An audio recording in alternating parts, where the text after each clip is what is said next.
ating gawain sa hapong ito dito sa tahanan ni Ate Lenny. Bago po ang panalangin, ay makakarinig mo muna tayo ng isang awitin kay Ate Lisa.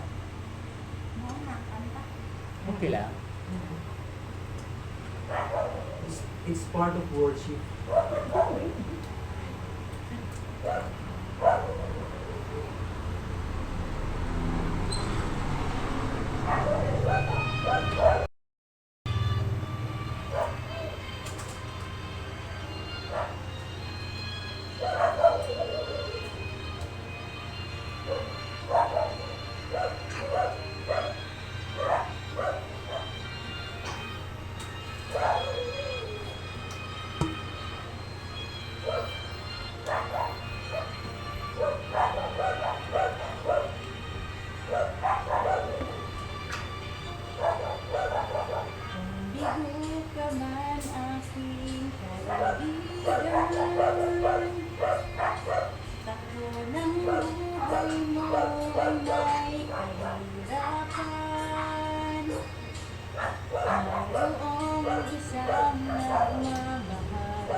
Ilapit mo lamang ang puso mo. Huwag kang mawawala ng pag-asa. Ang nadaramay, may lunas pa. Liwanag ay sisikat din sa buhay mo. Kaginhawan ay iyong matatamo.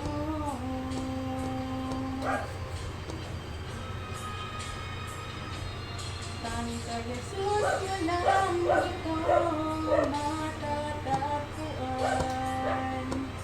Tangka Jesus, yun lang itong mararamdaman. Tangka Jesus lamang mayroong kalunasan. Lumapit ka, lumapit ka. Sa Kanya walang ilagak ang iyong kabiguan. Sa Kanya walang ilagak ang puso mong nagdarandaan. Kahit gaano kabigat, kaya niyang lunasan. Sa Kanya walang ito matatagpuan.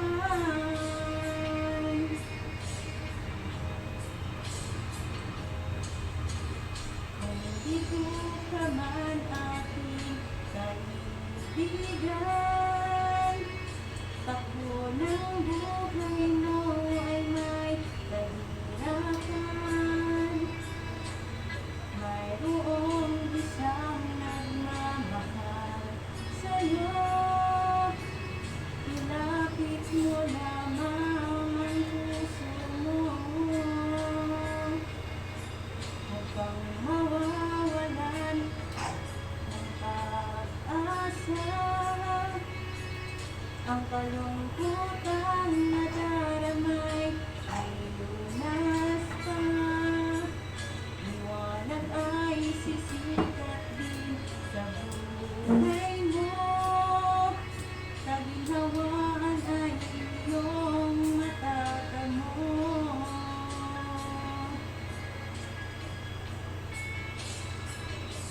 Tangka Jesus, walang ito matatagpuan. Tangka Jesus, walang ito mararamdaman. Tangka Jesus lamang mayroong kalunasan. Lumapit ka, lumapit ka. Sa Kanya walang ilagak ang iyong kabiguan. Sa Kanya walang ilagak ang puso mong nagdarandam. Kahit gaano kabigat, kaya niyang lunasan. Sa Kanya walang matatagpuan. Ang kay Jesus mo lang ito matatagpuan. Ang kay Jesus mo lang ito mararamdaman. Ang kay Jesus lamang mayroong kalunasan.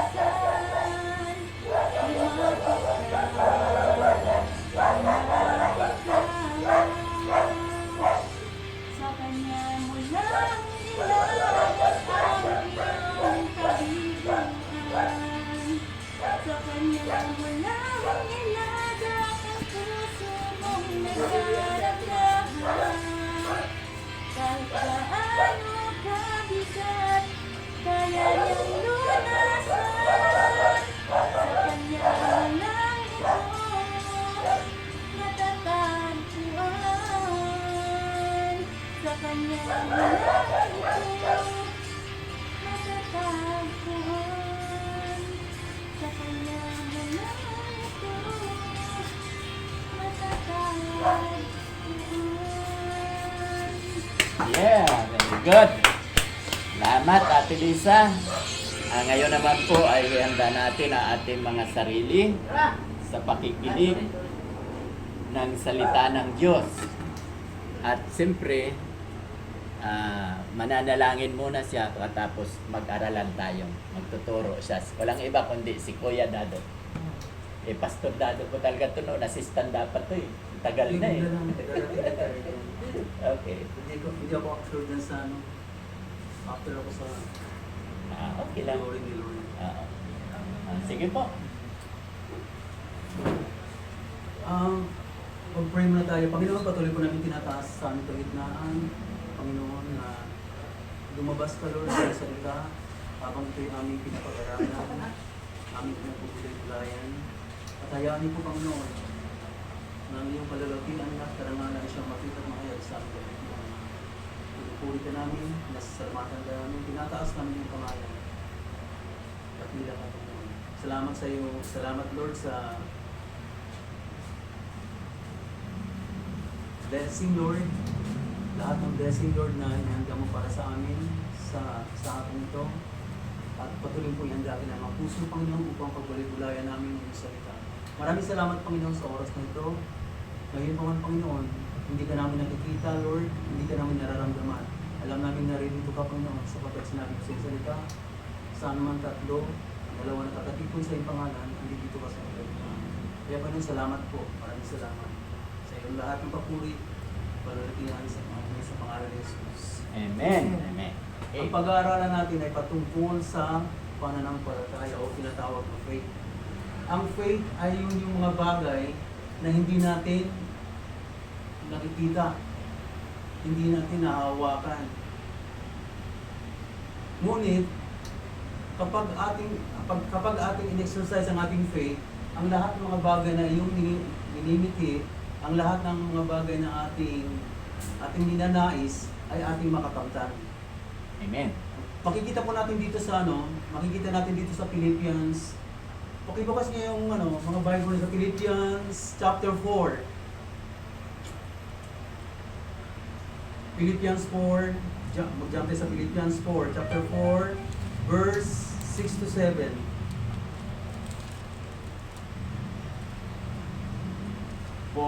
Philippians? 6 to 7.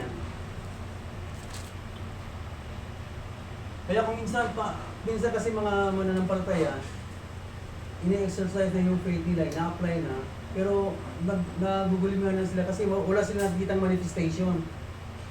Wala sila nakikitang yung walang nahayag, wala sila nakikita na kasagutan. Ito yung sabi ni Paul. Andiyan na ba? Andito na ba tayo sa Filipos 4:6? Huwag kayong mabalisa tungkol sa anumang bagay. Sa halip hilingin niyo sa Diyos ang lahat ng inyong kailangan sa pamamagitan ng panalangin may pasasalamat. Yes, ganito. Ano sabi dito? Be careful for nothing, but in everything by prayer and supplication with thanksgiving, let your request be made known unto God.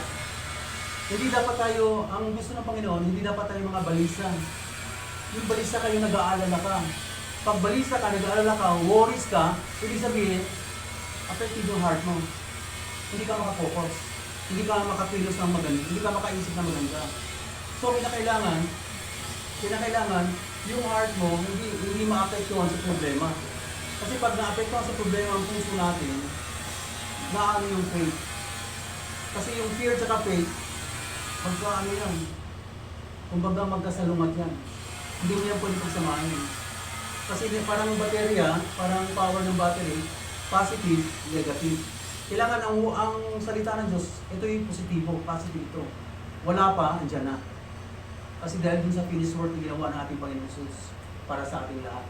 Ngayon, katulad ng tayo, kapag tayo humingi sa Panginoon, kapag tayo humingi sa Panginoon, kinakailangan, di ba, panalangin. Pagkatapos ng panalangin, thanksgiving na. Pagkatapos ng thanksgiving, supplication. Kung ano yung hinihingi mo, malaman mo sa Diyos, hihingi ka, Lord, pahingi ng yen, pahingi ng dollar. Sabi ng Panginoon, pahingi ng pera, pahingi ng pera, Panginoon. Ang sabi ng Diyos, anong klaseng pera? Yen ba yan? Dollar ba yan? Dinar ba? Kailangan, specific ka. Lord, pahingi ako ng yen. O, 100 yen. $100, ganyan. Kailangan specific ka. Kaya,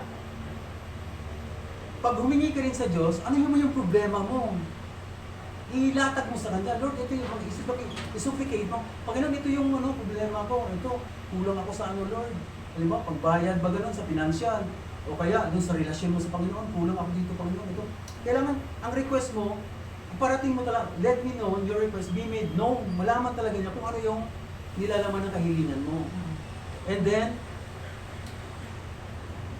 let your request be made known unto God. Pagkatapos ng yung verse 7, and the peace of God, which passeth all understanding, shall keep your minds and heart through Jesus Christ. Yung mind and heart, that is the soul. Magkakaroon ng renewal yung ating soul. Kasi yung soul, that is part of, yung mind, soul, yun yung mind, will and emotion, yun yung part ng soul. Kaya pag na-renew mo, at least yung faith mo, maano siya, lumalago ang faith mo. Na ano ka, yung mga bagay na hindi mo, nananalangin ka, dalawa kayo mag-asawa, Lord, isang bagay, kotse, bahay, pinalangin, dalawa kayo. Ipatong niyo yung kamay niyo sa kotse na litrato, sa bahay na house and lot. Tapos manalangin ka dalawa, Panginoon, ito ba yung hinihiling namin sa iyo? I-request namin sa Panginoon na gusto namin makamit. Tapos sa pangalan ni Jesus, Lord, we believe. That's already granted. Thank you, Lord. We give you praise. We give you glory. That is faith. Yung faith mo talagang pinanghawakan mo yung salita ng Panginoon. Hindi mo siya, kaya sabi sa Hebrews 11:6, sabi, it is impossible to please God without faith. For he that cometh to God must believe that He is, and that He is a rewarder to them that diligently seek Him. Kaya pag lumapit ka sa Diyos, talagang na siya yung Diyos. Tapos pag nakita ng Diyos na ang mo, lumalaban ka, fight a good fight of faith ka, andun yung reward. Siya yung mag-reward sa iyo sa lahat ng mga hinihiling mo sa Kanya. That is faith in action. Kaya, sabi ni Paul, dito sa 2 Corinthians 4:13. Buksan natin. Second Corinthians? 2 Corinthians,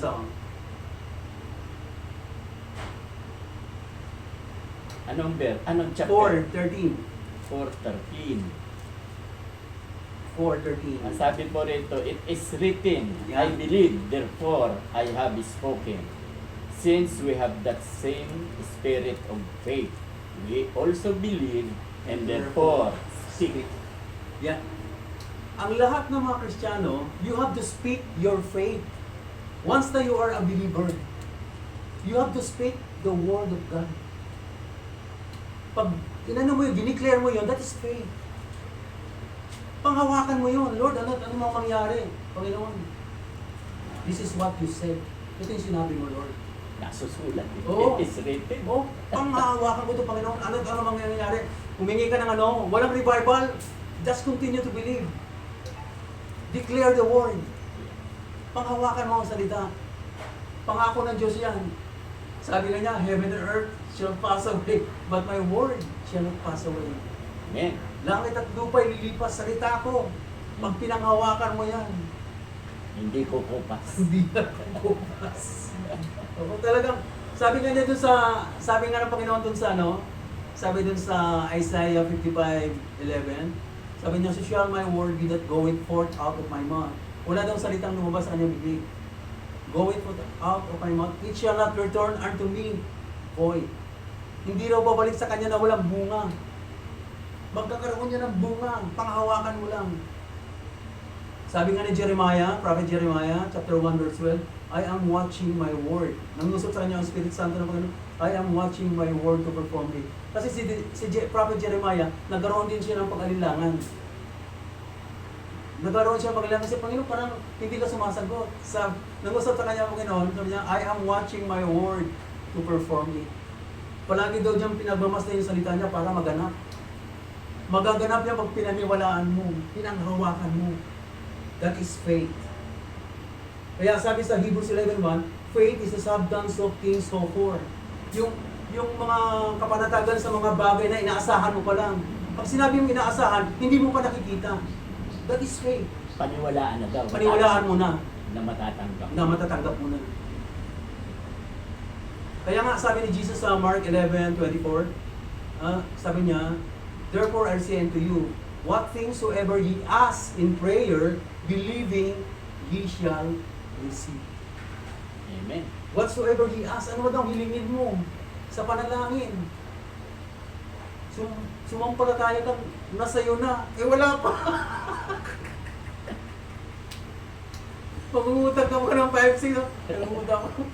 Sumampalataya kang nasa'yo na. Dapat ipagpasalamat na. Oo, Angkinin mo na. angkinin mo na. And then, thanksgiving, Lord, salamat Lord, nandito ka na. Habang dinideclare mo yung ano niya, yung word niya, habang nagmamanifest yung word, that is creative. Amen. That is creative. Di ba yung sa Genesis, sabi ng Panginoon, di ba madilim ang kalangitan? Yeah. But Let there be sinabi light. niya, ay, ang dilim. No. Sinabi ng Panginoon, let there be light. God the Father spoke what He want to see. He speak what He want to see. The same as Jesus. Yung pinuntahan si Lazaro, 5 days na nangangamoy na si Lazaro. Patay. Sumalubong si Martha, Panginoon, kung nandito ka lang sana, hindi sana mamatay kung si Lazaro. Ito, nangangamoy na. Ano sabi ni Jesus? Hindi siya patay. Hindi siya patay, natutulog lang. Gigisingin natin. Jesus speak what He want to see. That is faith. Amen. Patay na. Sabi mo natutulog. Ang ninano ni Jesus, gusto niya makita yung hindi niya nakikita. That is faith. Katulad tayo, humingi tayo. Wala pa. Humingi ka. Wala pa. Pero naniwala ka na sa'yo na. That is faith. Katulad ni Jesus, katulad ng God the Father. Etong Hebrews 11, beginning verse 1 up to chapter 11, andun yung mga heroes of faith. Naniwala sila sa mga darating. Hindi nila nakikita. Si Abraham, nagsabi ang Diyos, mga anak ang asawa mo. Nag-alinlangan siya, paano mga anak ng asawa ko eh? Baog Bukod yan. pa sa baog eh. 90 Matanda anyos na. na. Ano na, yung... Gurang na. Oh, paso na. Yun ang sabi ng Diyos, mga anak niya. Yung anak niya, magiging tagapagmana. Sabi niya, Abraham, paano? Kasi Sarah pala nakikinig. Tumatawa si Sarah, tinatawanan ng Diyos.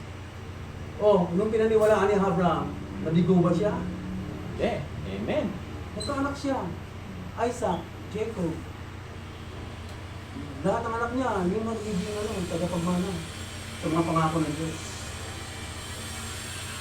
Hindi man niya natanggap, yung mga niya sumunod sa kanya. Kaya yung giving natin, yung giving by faith natin, nagbibigay tayo, lalo na pag sacrificial. Kasi pag sacrificial, pastor, yung masasaktan ka eh. Halimbawa, Adelene, vision ng anak mo. Tapos, inanda mo kasi. O kaya, may pinagandaan ka. Tapos sabi ng Holy Spirit, bibigay mo. Siyempre, mag-react ka. Panginoon, inanda mo to eh. Sa anak ko eh. Oo, sa anak ko to, vision po. Tapos, sinunod mo, ang balik mo, nagaliling. Siksik TV. Tingnan mo yung balik. Kung gaano yung halaga na binigay mo, times 3 yun. Amen. Times 3. Sabi mo, Panginoon, ibigay. Siyempre, magkukontra ka. Pang tuition ko, Lord.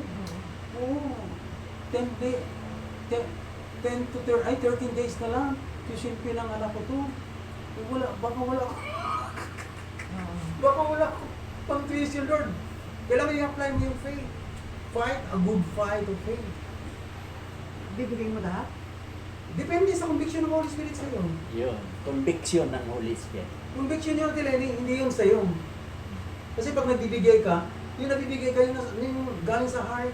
Bukal sa puso. Kaya nga sabi ni Paul, give grudgingly. Hindi ka napipilitan. Maliwag sa kalooban. Hindi dahil sa kailangan mo. Pero kailangan mo talaga yun.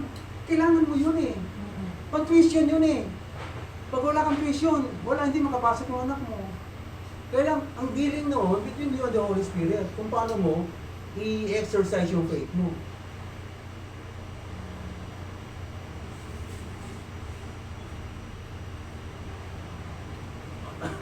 Unahan niyo yung faith. What is faith? That is faith in action. Lahat ng mga, sa Hebrews 11, lahat ng mga prophets, lahat ng mga kings, lahat ng mga man of God na tinawag ng Diyos, they always act by faith. Kaya ang dami dyan mga heroes of faith. Kaya yung 10 spies hindi nakapasok kasi nakinig sila ng salita. Kaya lang hindi nila hinaluan ng pananampalataya. Hindi sila nakapasok sa lumang pangako. Pero alam mo ba, sabi ng mga higante doon sa Promised Land, makita lang sila nanginginig na. Makita lang yung 10 spy, nanginginig na. Kaya lang, wala silang faith, hindi nila yung faith yung word eh. Kaya hindi sila nakapasok. Ang nakapasok yung dalawa lang, si Caleb, saka si Joshua. Kaya importante yung faith. You have to act your faith. Panghawakan mo lahat ng mga pangako ng Diyos. Sabi sa 1 Corinthians 1:20, lahat ng pangako niya, yes and amen niya. Sabi nga dun sa kanta, either we feel you, Lord, either we will not see you, Lord, you're still working. Kahit hindi mo siya nakita, hindi mo siya naramdaman, he's still working. Kaya yung nasa pa tayo, he's still working, the Lord is still working. Para tayo ma-redeem. Hanggang nakuha tayo na nabawi tayo. Kaya puro lahat yun sa pananampalataya. Kaya lahat, namatay na yung mga man of God, nagsasalita pa rin sa kanilang pananampalataya. Amen. Tama yun. Kaya yung giving mo, na may pananampalataya, ika-4 na salit-saling lahi yan. Ika-4 na salit-saling lahi yan. Kaya nga sabi ni David dun sa Psalm 37 verse 24, sabi niya, walang mananampalataya na pinabayaan ng Diyos, ni ang kanyang lahi na malimos ng tinapay. Walang lahi at ilay na dumating sa'yo ng laing age mo, hindi yan mamamalimos at ilay mo. I-bless yan ng Lord dahil sa ginawa mo. Faith. Magkukulit yung faith. Generation to generation yan.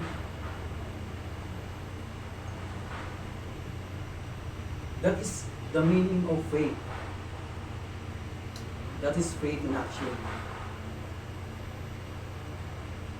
Kaya faith, talaga pang hawakan mo yung word, parang angkla ng barko yan. Dito ko yung angkla sa batong to. Si Jesus yung bato.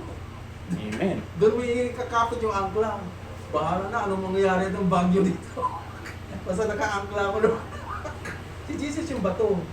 Matatag ka kasi si Jesus yun. Matatag. That is faith.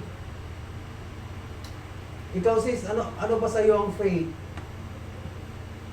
Okay. Yung pananampalataya, ano ba para sa'yo? Para sa akin ay nakatiyakan na bahala na ang Diyos na kanyang tuparin ang kanyang pangako. Yes, ito pa rin ng Diyos ang kanyang mga pangako kung talagang panghahawakan mo. Angklahan mo yung salita niya. Ano mang mangyari. Kaya yung ark ni Noah, Pastor, bakit isa lang ang pinto? Bakit isa lang ang pinto? Bakit nasa taas ang bintana? Bakit? Ano nga ba? Kasi isa lang ang pinto, kasi doon sa pinto na yon, si Jesus yung pinto. Sa kanya ka lang maliligtas. Ngayon, yung bintana bakit nasa taas? Ayaw niyang tumingin ka dyan. Kasi andyan yung alon, malalaking alon, andyan yung hangin, andyan yung ulan. Gusto niya, palagi ka tumingin sa taas. Sa taas. Yung bintana ng arka nasa taas, palagi. Oo nga. Titingin ka Lord. Pag nagtumingin kay Lord, andun yung faith mo. That is out of worship. Lord, yung araw na ito, nilikha mo ito, Panginoon. Nilikha mo ito para nang pagpalain. Sa mga, kita mo yung puno, may mga bagyo. Pag may bagyo yung Ate Lenny, tsaka yung ngayon, Panginoon, salamat sa hangin. At kita mo, Panginoon, pinupuri ka na na itong mga puno na ito. They are worshiping you.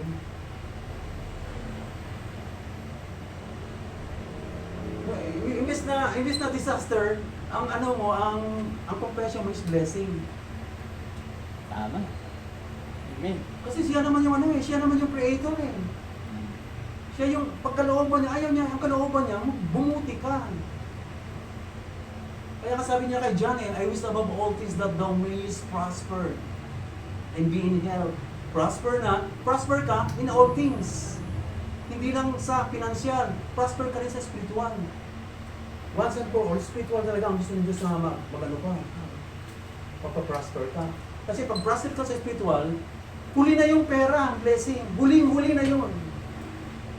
Una, talent, ability, yung oras, yung pera, nasa pang-apat na yun. Huli yung blessing na yun. Susunod na lang yan doon sa tatlo. Baback up na lang yun. Kasi focus ay, pera, maganda. No? Kaya seek ye first the kingdom, the righteousness. Ano ba yung kingdom of God? Tingnan natin sa Romans, Romans 14:17. Ate Lenny, buksan mo. Buksan mo, baka naman kung ano yung kingdom. Romans 14:17. 14:17. Ito yung kingdom ng Lord. For the kingdom of God is not a matter of eating and drinking, but of the righteousness, peace, and joy in the Holy Spirit. Amen. Righteousness. Hindi yung righteous mo, Ate Lenny. Righteousness ni Jesus. Kaya ka naging righteous dahil kay Jesus. Pag nakuha mo yun, ang righteous ni Jesus na yun, righteousness mo na, andun na yung peace. Mananahan na yung Holy Spirit sa'yo. Kasi kinilala mo siya. Yung ginawa niya sa krus ng Kalbaryo. Pag kinilala mo siya, nag-confess ka sa kanya na isa ka makasalanan na wala kang magawa, kung wala siya, papasok siya sa puso mo. Joy, Holy Spirit, and then righteousness. That is a kingdom. Yan ang kaharian.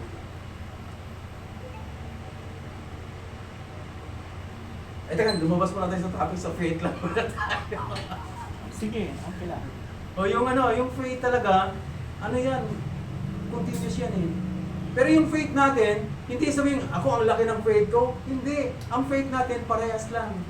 Isang measure of faith lang tayo. Kaya lang, nagiging lang siya pag dinideclare natin. Tingnan natin sa Romans 12:3. Para maano mo na, ay, ang laki kasi ng faith mo eh. Ang haba ng faith mo eh. Tingnan natin sa Romans 12:3. 12 and 3. 12:3. For by the grace given me, I say to every one of you, do not think of yourself more highly than you ought, but rather think of yourself with sober judgment in accordance with the faith God has distributed to each of you. Distributed to each of you. Lahat. Ibig sabihin, yung faith na yun, parehas lang tayo lahat ng faith. Kasi ang faith, ganito yan eh, parang mustard. Alam mo yung mustard, mustasa? Napakaliit natin yan eh. Pero pag tinanim mo yan, Ang laki. ang laki yan. Ganun ang faith natin. Kailangan itanim siya. Kailangan diligan. Kailangan i-cultivate. Para tumibay, lumago. That is faith. Yun ang pananampalataya. Tapos, hindi mag-i-increase ang faith mo pag hindi ka nagbabasa ng word. Tama. Kasi sabi ng faith cometh by hearing and reading and meditating the word of God. Continuous yan. Continuous. Doon tayo nagkakaroon ng faith. Pag hindi natin na-exercise, yung ano ng word, meditation, ruminating, studying, memorizing the word, hindi tayo makakaroon ng faith. Kaya ang faith daw dadating daw sa pamamagitan ng pakikinig. Hindi lang sa pakikinig yan. Pag-aaral, pagbulay-bulay. Doon tayo nagkakaroon ng faith. Pero ang faith natin, binigyan na sa atin ng Diyos, puro ano lang. The same faith, the same measure. Parehas ng sukat. Walang malaki, walang maliit. Parehas lahat. Lalago lang yan through hearing. Hearing. Hindi lang hearing. Studying. Tama. Pag-aralan. Meditation. Meditation. Memorizing. Joshua 1:8. Oh. Tapos yung iba, alam mo, pastor, nag-aano kasi marami mga preacher na yon, nag-aalala. Kasi ngayon nakapokus sila sa mammon, Ano yung hamon? sa lapit. They are focusing on mammon. Hindi nila alam ang mammon, galing yan sa Diyos. Yes. Amen. Ang akala nila sa mammon galing sa tao, no. Sa Diyos yan. Galing yan sa Diyos, hindi sa tao. God Kaya- provide. Kaya sa faith niya hindi mo nakikita eh. Inaasahan mo pa lang eh. Inaasahan mo na wala pa sa'yo. Hindi mo pa nahawakan. Kaya hindi mo pa rin nakikita. Pero inaasahan mo na nasa iyo na. Doon nalulugod ang Diyos. Hebrews 11:6. Kaya siya magre-reward sa iyo. That is faith. Kaya, noon natin yung nag-ano sa Philcraft, di ba nag-ano kami sa Philcraft yung mamahaling ano. Sabi natin Lenny, wala pa natin ang bibenta eh. Faith ka na ng faith eh.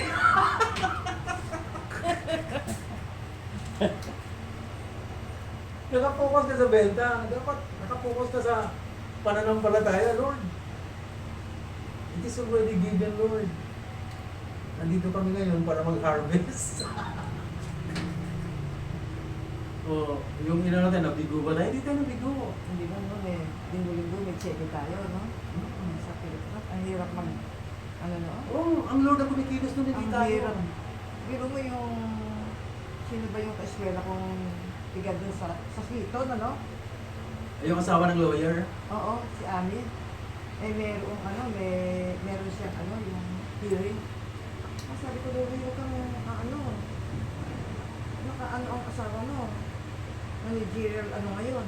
Sabay-sabay ata kayo. Paano? Hindi, una na ako. Ikaw, oo. Una na ako. Kasi una ako sa kanila eh. Kami ang nag-ano sa Cavite. Kami ang nagre-rent dito sa Philcraft. Kami grupo. Ito ang pinaka namin eh. Pinaka-big boss. Ito ang pinakamataas namin basta. Although managers kami, kaya nasa field managers na Under pa rin kayo. under kami niya. So, saan tayo nakarating? Batangas? Alam mo, Pastor, yung nasa Cavite City, yung may pawn shop dyan, puro product ng Philcraft, isa kanya. Wow. Huwag ka nang... NBI yun ha, abogado. Gusto nila. Ibenta nyo yan. Binibigyan namin sa kanila ng mura lang. Sinasagot. Tambak puro pilgrap. Pero talagang magaling ang telegraph. Yung nga lang platito, tasa lang eh, magkano noong pa yun ha? 2.5 na eh, tasa lang. Eh yung platito pa, hindi 5,000 yun. O, yung plato pa, Pastor, may kutsara, yung tinidor. Oo. Yung kutsarita. Boom. Squatter area kami, Pastor. Nakita nila yung plato, plato, gold. Tinidor, gold yung kutsara, gold. Hanggang ngayon, meron ako yan. Tinidor, gold. Inuman ng kape, tasa, gold. Wow. Tapos yung baso, kristal. Pag ginagano mo, umaawit. Wow. Lalo na pagpipitikin mo, no? Oo. Tumutunog yun. Tumutunog. Ayan. Oo. Tsaka yung pag ginanong ko sa rotten. Mm. Saka dadulong tayo yung sa tubig, tayo. Nahirap natin doon. Uy, dahil saka mahulog si ano. Kaya mag-pray muna tayo. Panginoon, maraming salamat po sa pinag-usapan yung faith. At dalangin po namin, Panginoon, na itong faith na to, umusbong sa amin katulad ng buti ng mustasa at magkaroon kami ng matatag na paniniwala at pananampalataya sa iyong salita na hindi pa namin nahahawakan, hindi man nakikita. Ito'y amin ang pinaniniwalaan na nangyari na sa aming mga buhay. Salamat po ng marami, Panginoon, sa pagpapala, sa kaunawaan, at binibigyan namin sa lahat ng papuri, lahat ng kalulutihan, lahat ng karangalan sa pangalan ni Jesus. Lord, patuloy po akong lumalapit sa inyo. Mayroon po akong kahilingan sa inyo na ang aking kapatid na si Ate Lenny kahapon po ay hindi maganda ang kanyang pakiramdam, pero nananalig ako sa iyo, Lord, nananampalataya by faith, naniniwala ako, Lord, na kayo po ang nagpagaling sa kanya. Yes. Kaya patuloy po ako lumalapit sa iyo. 100% nawa po ay talagang siya ay healed na. Yes, At Lord. hinihingi ko rin po yung dalawa kong kapatiran na dapat nandito, si Ate Beth at si Ate Ana, nakasalukuyan po, nakaratay sa higaan dahil sa kanilang dinaramdam. Kayo po ang Jehovah Rapha, nananalig, nananampalataya ako sa iyo, Lord. Naipuin po ninyo ang mga kapatid namin ito, nang upang sa ganon, sa darating na linggo ay makasama namin sila sa pananambahan sa iyo. Sa pangalan ni Jesus. Amen, Lord. Yes, amen. Okay. Anong Thank you. oras na ba, Pastor? Paano pa? Quarter. O hindi, mag-usap muna kayo. Papasok na natin. Mag-usap tayo. Hindi, Papi Ate Lenny, ano? dito ba tayo, Pastor? Oo, okay lang. May kukunlak para habang